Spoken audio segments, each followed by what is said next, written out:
le 5e épisode de Moon Knight me laisse un peu dans un flou. Dans le sens où, déjà, quand j'ai regardé, j'avoue que j'étais un petit peu décroché malheureusement de l'épisode. Et surtout, il est pas moins bon ni meilleur que l'épisode 4, mais il n'est pas de la même qualité non plus. Pour résumer, générique.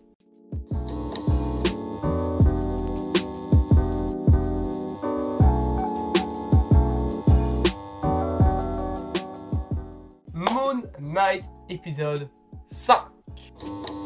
Comme d'habitude, bien évidemment, pas de partie spoil. Moi, je ne suis pas là pour faire une partie spoil. Par contre, bien évidemment, si tu ne veux pas être spoilé des événements qui pourraient être arrivés dans cet épisode 5, notamment par exemple, si tu attends que toute la série soit disponible, donc ça veut dire le 4 mai, jour de la sortie de Doctor Strange 2, déjà tu es suicidaire. Ensuite, bien évidemment, quitte la vidéo. Mais si tu n'es pas intéressé par la série, ce qui peut, aussi arriver, quitte la vidéo aussi parce que tu seras spoilé des événements donc, qui se sont passés dans l'épisode. En attendant, que penser de l'épisode 5 de Moon Knight qui, comme je l'ai dit en intro, me laisse un peu dans un flou.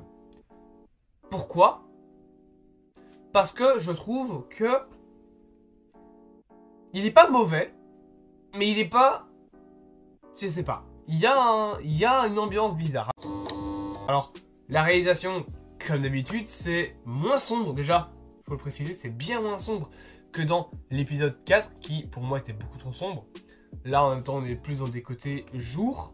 Il y a bien plus de lumière, donc... Excusez-moi. Il y a bien plus de couleurs aussi. Je trouve que l'épisode 4 était très gris. Parce qu'on était en désert, ou alors on était dans des grottes, on était en dessous de la pyramide. Donc c'était soit jaune, soit c'était noir. Il n'y avait pas beaucoup de couleurs. Là, comme ça se passe en journée, ça rajoute de la couleur. Et surtout, il y a cet énorme hôpital psychiatrique, cette espèce d'au-delà, comme nous l'explique Hippopotame, qui est un dieu égyptien du coup. Comme nous l'explique donc Hippopotame, non, on est en fait au paradis, techniquement, on est dans l'au-delà, en tout cas, on est là où vont être jugés les humains. Du coup, faut se dire que dans le MCU, Tony Stark a dû passer par là. Ou alors il a été pris en charge par un autre dieu, j'en sais rien. Mais voilà. En attendant, il y a cette ambiance très blanche et très épurée, très jolie, je trouve aussi au niveau de la mise en scène dans l'hôpital psychiatrique. Le bateau a sa propre identité, je trouve, au niveau de ce qui se passe autour. Et le flashback, il est compliqué à comprendre. Hein. Alors, ça vaut plus du scénario, mais niveau de la réalisation, tu passes tout le temps pendant les flashbacks. Donc, en gros, on raconte l'histoire au début donc, de Steven et Mark. On apprend que Steven a été créé par Mark. Et tu comprends rien pendant une grosse partie du flashback pour la simple et bonne raison que ça passe d'un moment où tu vois deux gosses, à un moment où tu en vois un, mais que t'as Steven, puis t'as les trois qui sont dans la même pièce, puis t'as le père qui se ramène, la mère qui se ramène, t'as un moment la mère qui est fâchée contre son gosse, puis des années plus tard, on ne sait pourquoi, elle engage son gosse, elle est fâchée contre elle. Alors oui, bien évidemment, c'est contre la période de son fils, mais jusqu'à aller à le fouetter avec une ceinture. Et bref, il y a énormément de choses qui sont à comprendre. Après, je ne dis pas que le flashback est incompréhensible. Hein. Si on est dans l'épisode, on comprendra. Mais de l'extérieur, ouais, c'est compliqué. Hein. Donc voilà, la réalisation est très bien, encore une fois. Mais il y a certaines scènes du flashback que je comprends pas. Par contre, la lumière est bien mieux gérée que dans l'épisode 4. Et ça, c'est une bonne nouvelle. On parlait justement du scénario flashback. Voilà. Je suis désolé, mais l'épisode 5, le scénario, c'est de l'exposition de personnages. L'intrigue n'avance pas beaucoup en tout cas. On voit juste que Arthur Harrow fait des conneries en haut là, parce qu'on voit qu'à un moment, il y a des âmes qui commencent à tomber dans le monde des âmes qui mènent vers le paradis, qu'en fait, il y a quelque chose qui est en train de se passer sur Terre. On comprend très bien que c'est Arthur Harrow qui est en train de faire... qui est en train de faire des trucs bizarres. Mais l'épisode ne sert pas à grand chose en fait finalement. Alors oui, bien évidemment qu'il est bien. Franchement, j'ai passé un excellent moment devant. il est touchant, c'est agréable, on apprend vraiment qui était Steven, parce que au départ, on peut se dire, ouais, ben Steven Mark Spector est schizophrène. Oui, mais il est pas né schizophrène. Il l'est devenu à cause de sa mère. Ça a une différence, ça veut dire que Steven n'est pas une âme, entre guillemets, née dans le corps de Mark. C'est une âme qui a été créée par Mark. Et ça met ça remet en cause toute l'existence de Steven de ses propres yeux, parce que lui, il a toujours cru qu'il était l'original, qu'il était là, le premier. Il se rend compte qu'en fait, il est juste une création de Mark. C'est triste. Et c'est ça qui est bien. C'est que l'épisode, ok, il sert pas à grand chose dans l'intrigue de la série, mais il est touchant. Et tu passes un bon moment grâce à ça. Par contre, et ça a un rapport avec le scénario, donc je vais en parler, c'est... Je me pose une question de comment ils vont faire, sachant qu'il ne reste plus qu'un seul épisode. Je m'explique. On est à l'épisode 5, et voilà un peu le topo de la série pour l'instant.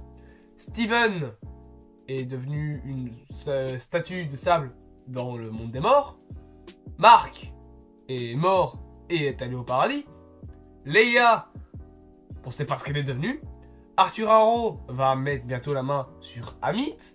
Khonshu est encore enfermé, ils n'ont pas encore le costume. On sait toujours pas d'où est parti, Gaspard Ulliel. On l'a vu une fois dans la série. Plus jamais, on l'a vu. Alors, est-ce que son rôle devait être plus principal et qu'il a été retiré après sa mort? C'est pour éviter des moments de cohérence, enfin des problèmes de cohérence plus tard dans le MCU, ça peut-être. Mais en attendant, il y a énormément de choses à faire dans le prochain épisode. L'épisode 6, ça va être un bordel. Ils vont devoir faire tout en un seul épisode. Ça va être... ça va être soit long, soit ils vont faire une saison 2. Obligé. Parce que le problème, c'est que tout ça n'est pas, entre guillemets, faisable dans un seul épisode. Parce que...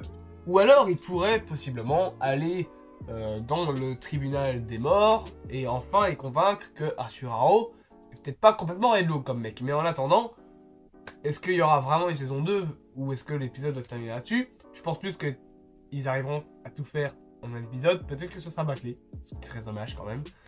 Le combat final contre Arthur Harrow, je sais même pas s'il va y en avoir un. Si ça se trouve, il va mourir comme une vieille merde. Et surtout, pour moi, il n'y aura pas de saison 2 pour la simple et bonne raison que si je me souviens bien, Moon Knight est une série limitée. Ce qui veut dire, par limité, pas de saison 2. Ou du moins, pas dans l'immédiat. Genre, par exemple, Faucon et le Soldat d'hiver, c'est une série limitée, il n'y aura pas de saison 2. WandaVision, pareil. Alors, WandaVision, peut-être qu'il y aura une saison 2, mais bon, je vois pas pourquoi il y en aurait une. What If, par contre, n'est pas une série limitée. C'est une série qui aura une saison 2 de base, elle devait même sortir en 2022, mais je pense plus qu'on devrait l'avoir vers 2023, ou alors vraiment faire fin décembre 2022, vraiment. Dans le meilleur des cas. Mais voilà. En attendant, ils ont tout à faire en un seul épisode. Et ça va être compliqué. Niveau des musiques de l'épisode, franchement, je m'en souviens pas. Autant pour les autres épisodes, je me souviens un peu des musiques. Je me souviens par exemple du thème de Moon Knight, quand il met son costume et tout, des bruitages. Bon là ça fait quand même 2-3 épisodes qu'il est en train de se trimballer son costume. Il commence vachement à faire long quand même. Faudrait peut-être penser à libérer Khonshu parce que moi je veux le costume. Mais ouais, ça commence vachement à devenir long. Et il n'y a pas de musique marquante dans l'épisode 5. Vraiment, moi, musicalement, je m'en souviens pas. Je me souviens bien plus du côté émotion de l'épisode que du côté musical. En attendant, j'espère quand même que cette petite critique de l'épisode 5 de Moon Knight t'aura plu et que la série t'aura plu. On se retrouve normalement aujourd'hui également pour mes attentes de Doctor Strange et de Multiverse of Madness. J'essaierai de tourner les 2 vidéos d'affilée et après de les monter et de vous les mettre dans la journée. Et en attendant, vous le savez, moi je vous dis à plus, amoureux du cinéma.